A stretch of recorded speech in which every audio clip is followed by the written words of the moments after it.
Ohio. Mr. President, I rise today to talk about the Drinking Water Protection Act. This is common sense, bipartisan legislation. Nobody opposes it on the merits, and it's urgent that we get it done for my home state of Ohio and states all around the country. What can be more important than having access to clean drinking water? You know, a lot of pollutants in the water that contribute to not having clean drinking water. One that's of particular concern to us right now in Ohio is the toxins that are in the harmful algal bloom. So this is blue-green algae that appears both in fresh water and in salt water. In the case of drinking water, unfortunately, it's finding its way into more and more freshwater bodies that provide drinking water. This is something that is a big concern, not just for drinking water, but can also cause illness or death in humans, pets, wildlife, and it is doing so, unfortunately, in my state of Ohio and around the country. If not confronted, these toxins will continue to contaminate our lakes and other freshwater bodies. And unfortunately, in Ohio, we're all too familiar with this. About a year ago, last summer, Toledo had to actually shut down the use of their water supply. They had to tell people there's a ban on drinking water. It's a big deal. 500,000 people were affected. I was actually back home in Ohio, as this happened over a weekend, and I made a beeline for Toledo, filled up my pickup truck with a bunch of bottled water because people were desperate, and was able to help pass out bottled water and also work with the local officials to try to get the testing done by EPA and to be sure that we could clean up the water supply. It took a while, and you can imagine the impact on Toledo and the impact on so many other people now all over the northern part of Ohio who depend on Lake Erie for their water supply because they're wondering, again this year we have a heavy toxic algal bloom forming, what's going to happen to their water supply? Unfortunately, it's not just Cleveland, and it's not just Toledo, and it's not just cities along the lake. Salina, Ohio, which is further south, but gets its water from Grand Lake St. Mary's, which is another freshwater lake. It's actually a reservoir for water supply for Salina, among other things. Salina has spent over $400,000 annually just to combat the algae in Grand Lake St. Mary's. Columbus was forced to spend over $700,000 to mitigate an algae outbreak at the Hoover Reservoir in 2013. Buckeye Lake in Ohio has also been affected by this. And again, it's not just Ohio, it's happening, unfortunately, around the country. These harmful algal blooms continue to put public safety and health at risk. We've got to keep our freshwater resources safe so our drinking water isn't threatened and natural habitats and ecosystems are protected. And by the way, this isn't just about drinking water either. Our waterways are important economic engines as well. Lake Erie, as an example, brought in $1.8 billion in business activity last year, just through the fishing industry. $226 million in taxes in 2013 alone. Tourism around the lake now supports 1 in 4 private sector jobs. I was in at Lake Erie last weekend, and I had the chance to go out on Lake Erie. I was out there with Captain Dave Spangler. This is Dave Spangler. Dave was the charter boat captain of the year in 2014. And the reason he became the charter boat captain of the year is not only that he's a great fisherman and knows how to find the fish, but he's also a good steward of Lake Erie. He gets out there along with other charter boat captains, and they actually monitor the quality of the water, including taking samples. Here's one of the samples that he took. This is what I saw when I was on Lake Erie. If you look at that, it's a jar. I was told I couldn't bring it on the floor today because I brought it back to D.C. with me from Ohio, but I wanted you to have a photograph of it. This is what it looks like. This is the blue-green algae that's in that water. This is the stuff that's cutting off the oxygen supply for the fish. It's the stuff that's creating toxins so you can't swim in it, but it's also the stuff that's contaminating the drinking water if you get too much of it, as we did last year, and as we're fearful might happen again this year, because it's another bad year. The weather patterns were all wrong. A lot of rain early on, therefore a lot of runoff, and now a lot of heat and stillness out on the lake, which creates the algal bloom. So it's a real problem for us right now. And it's a real concern to the people I represent in Ohio, but also, again, places all over the country that are dealing with this issue. After we were out on Lake Erie, we hosted a town hall meeting where people came in from the area. This included fishing boat captains, but also small business owners, marina owners. It included people who are just living along the lake, residents who are very concerned about the future of the lake. We had a bunch of experts there. We talked about the algal blooms, how to deal with it. And it all came back to the fact that we've got to take action at the local level, state level, and at the federal level. We have passed legislation on this. We passed it last year. That's been helpful here at the federal level.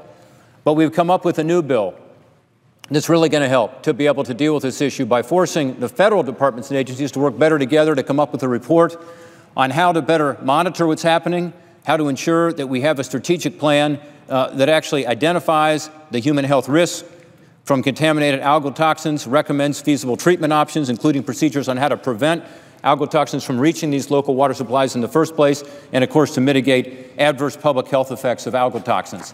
This is an appropriate role for the EPA. It's an appropriate role for NOAA, by the way, to do the monitoring, because they actually have satellites that can help us to monitor what's happening on Lake Erie and other freshwater supplies for drinking water around the country. So this is a critical piece of legislation. It was introduced in the House by Congressman Bob Latta. It was supported on a bipartisan basis in the House. They've already passed it in the House of Representatives. They passed it in February. It passed by an overwhelming vote of 375 to 37. We then came over here to the Senate, where Sherrod Brown, my colleague from Ohio, and I had drafted legislation on this, and I commend Senator Brown, who was just down here on the floor. We were just talking about this legislation.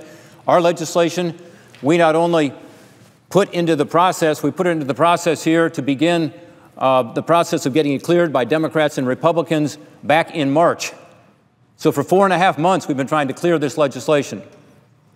This week, I learned that the legislation is cleared, that nobody has any substantive concerns with it. We can finally move forward with it, and none too soon, because we need this help, and we need it now.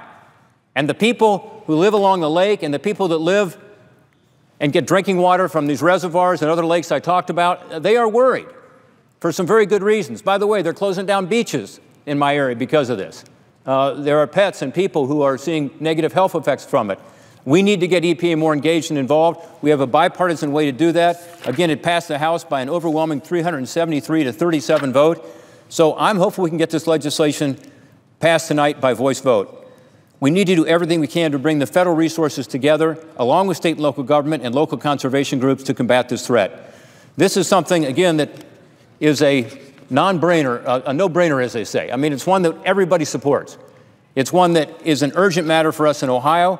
It's a matter that is of great concern to us right now. We need to get it moving, and it's one where, again, we have bipartisan support and bicameral support. If we act tonight to clear this legislation, to get it done, it will go to the president, to his desk for signature.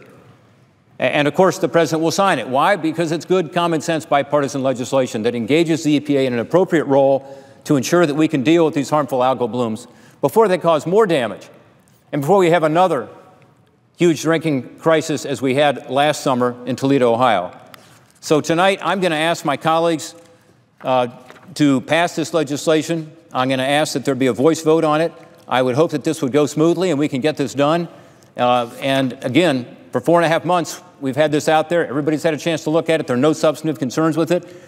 I would like to, if I could please, Mr. President, ask unanimous consent that the Senate now proceed to this legislation, which is H.R. 212, which is at the desk, and that the bill be read a third time, and that the Senate vote on passage of the bill with no intervening action or debate. Is there objection? Mr. President. The senator from New Mexico. Mr. President, it's with great respect for my colleague from Oregon. I object, but I object because there's a additional bipartisan proposal that's out here, another unanimous consent request where this bill is paired with another bill, and I ask unanimous consent that the EPW committee be discharged from further consideration of H.R. 212, a bill to provide for the assessment and management of the risk of algal toxins in drinking water, and S. 1523, a bill to reauthorize the National Estuary Program. Further, the Senate proceed to their immediate consideration in block. The Senate proceed to vote on passage of the bills, and the motions to reconsider be considered made and laid upon the table with no intervening action. Objection is heard to the request from the senator, for the senator from Ohio.